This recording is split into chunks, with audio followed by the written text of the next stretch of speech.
നിങ്ങളെ ഇഷ്ടമാണോ നിങ്ങൾക്ക്? നമ്മൾ ചിലപ്പോഴേ ഒത്തിരി സ്നേഹം മറ്റൊരു വ്യക്തിക്ക് അല്ലെങ്കിൽ വ്യക്തികൾക്ക് കൊടുക്കാറുണ്ട്. അതായത് ഇപ്പോൾ നമ്മുടെ പാർട്ട്ണർക്ക്, നമ്മുടെ ലവർക്ക്, ഫ്രണ്ട്സിന്, അല്ലെങ്കിൽ ഫാമിലിക്ക്, അല്ലെങ്കിൽ നമ്മുടെ ഏറ്റവും പ്രിയപ്പെട്ട ഒരു പെറ്റിന്, അങ്ങനെ ഒത്തിരി പേർക്ക് നമ്മൾ സ്നേഹം വാരിക്കോരി കൊടുക്കാറുണ്ട്. അവർക്കൊക്കെ വേണ്ടി നമ്മൾ ഒത്തിരി സമയവും കണ്ടെത്താറുണ്ട്. ഇതേ അളവിൽ എപ്പോഴെങ്കിലും നിങ്ങൾ നിങ്ങളെ സ്നേഹിക്കുന്നതായിട്ട് നിങ്ങൾക്ക് തോന്നിയിട്ടുണ്ടോ? മറ്റാരെയും ഇഷ്ടപ്പെടുന്നത് പോലെ നമ്മൾ സ്വയം സ്നേഹിക്കുന്നതിനെയാണ് സെൽഫ് ലവ് എന്ന് പറയുന്നത്. ജീവിതത്തിലെ ചില സ്റ്റേജിലൊക്കെ എത്തുമ്പോൾ നമ്മൾ മറ്റുള്ളവരെ സ്നേഹിക്കുന്നതിൻ്റെ തിരക്കിൽ, അല്ലെങ്കിൽ അവർക്ക് കുറേ ടൈം കൊടുക്കുന്നതിൻ്റെ തിരക്കിൽ, അല്ലെങ്കിൽ വേറെ ചിലരുണ്ട് എന്നെ സ്നേഹിക്കുന്നില്ല, എന്നെ അവർ സ്നേഹിക്കുന്നില്ല എന്ന് വിഷമിച്ച് നടക്കുന്നവർ. അപ്പം അതിൻ്റെയൊക്കെ തിരക്കിൽ പെട്ട് പലപ്പോഴും നമ്മൾ നമ്മളെ സ്നേഹിക്കാൻ മറന്നു പോകാറുണ്ട്. അതും അല്ലെങ്കിൽ പലപ്പോഴും നമ്മുടെ ജീവിതത്തിൽ നമ്മൾ അറിഞ്ഞോ അറിയാതെയോ നമ്മൾ നമ്മളെ തന്നെ വെറുക്കുന്ന ഒരവസ്ഥയും ഉണ്ടായിട്ടുണ്ടാവും. പല കാരണങ്ങൾ കൊണ്ടാണ് ഇതെല്ലാം സംഭവിച്ചിട്ടുണ്ടാവുക. ഇപ്പോൾ ഒരു വ്യക്തിക്ക് കുട്ടിക്കാലത്ത് പാരൻസിൽ നിന്നോ അല്ലെങ്കിൽ പ്രൈമറി കെയർടേക്കേഴ്സിൽ നിന്നോ ടീച്ചേഴ്സിൽ നിന്നോ സ്നേഹവും അംഗീകാരവും ഒന്നും ലഭിക്കാതെ വരികയോ, അല്ലെങ്കിൽ കുട്ടിക്കാലത്ത് എപ്പോഴെങ്കിലും തഴയപ്പെടുകയോ കളിയാക്കപ്പെടുകയോ ചെയ്യുമ്പോഴൊക്കെ എന്തായിരിക്കും അയാളുടെ മനസ്സിൽ തോന്നിയിട്ടുണ്ടാവുക?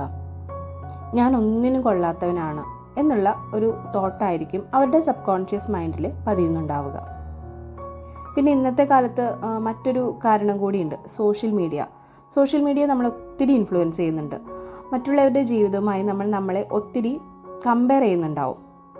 പിന്നെ അതുപോലെ തന്നെ ജീവിതത്തിൽ സക്സസ്ഫുൾ ആവാൻ പറ്റിയില്ലെങ്കിൽ കംപ്ലീറ്റ്ലി ഒരു നിരാശയിലേക്ക് പോകുന്നതായിട്ട് കാണാറുണ്ട്. ആ സമയത്ത് അവനവനെ തന്നെ വെറുത്തു തുടങ്ങും ആളുകൾ. തുടർച്ചയായി ഉണ്ടാവുന്ന പരാജയങ്ങളും നമ്മുടെ സെൽഫ് ലവിനെ വളരെയധികം കുറയ്ക്കാറുണ്ട്. അതിപ്പോൾ കരിയറിലാവാം, റിലേഷൻഷിപ്പിലാവാം, ബിസിനസ്സിലാവാം, പഠനത്തിലാവാം. അതുപോലെ തന്നെ ഡിപ്രഷൻ, ആങ്സൈറ്റി, മറ്റ് മെൻ്റൽ ഹെൽത്ത് ഇഷ്യൂസ് എല്ലാം സെൽഫ് ലവിനെ കുറയ്ക്കുന്ന ഫാക്ടേഴ്സാണ്. നമ്മുടെ മാനസികാരോഗ്യത്തിന് ഏറ്റവും ഇമ്പോർട്ടൻ്റ് ആയി വേണ്ട ഒന്നാണ് സെൽഫ് ലവ് ഉണ്ടാവുക എന്നുള്ളത്. സെൽഫ് ലവ് എന്ന് പറയുമ്പോൾ എനിക്ക് വേണ്ടി കുറേ സമയം കണ്ടെത്തുക, എന്നെ മാത്രം സ്നേഹിച്ചിരിക്കുക, എനിക്ക് വേണ്ടി സെൽഫ് കെയർ ചെയ്യുക, സെൽഫ് ഡേറ്റ് കൊടുക്കുക, സോളോ ട്രിപ്പ് പോവുക എന്നുള്ളത് മാത്രമല്ല അതിൻ്റെ അർത്ഥം. അതെല്ലാം സെൽഫ് ലവ് ഇമ്പ്രൂവ് ചെയ്യാൻ വേണ്ടി നമുക്ക് ചെയ്യാവുന്ന ചില കാര്യങ്ങൾ മാത്രമാണ്. അപ്പോൾ ശരിക്കും സെൽഫ് ലവ് എന്താണ്? നമ്മുടെ കുറവുകളെയും കഴിവുകളെയും ഒരുപോലെ അംഗീകരിക്കാനുള്ള കഴിവിനെ സെൽഫ് ലവ് എന്ന് പറയാം.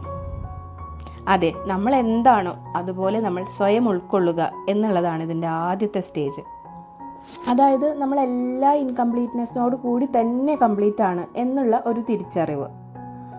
അപ്പോൾ നമ്മൾ നമ്മുടെ തെറ്റുകളെയും പരാജയങ്ങളെയും ഒരുപാട് അങ്ങ് ക്രിട്ടിസൈസ് ചെയ്യാതെ ക്ഷമയോടെ അങ്ങ് സ്വീകരിക്കാനായിട്ട് പഠിക്കും. മനസ്സിലാക്കുക, സ്വയം സ്നേഹിക്കാൻ കഴിഞ്ഞാൽ മാത്രമാണ് മറ്റുള്ളവരെ അൺകണ്ടീഷണലായിട്ട് സ്നേഹിക്കാനായിട്ട് നമുക്ക് സാധിക്കുകയുള്ളൂ. അപ്പോൾ എങ്ങനെയാ നമ്മുടെ സെൽഫ് ലവ് ജേർണി നമുക്ക് സ്റ്റാർട്ട് ചെയ്താലോ? നമ്മുടെ ട്രാൻസ്ഫോർമേഷന് ഏറ്റവും അത്യാവശ്യമാണ് സെൽഫ് ലവ് എന്നത്.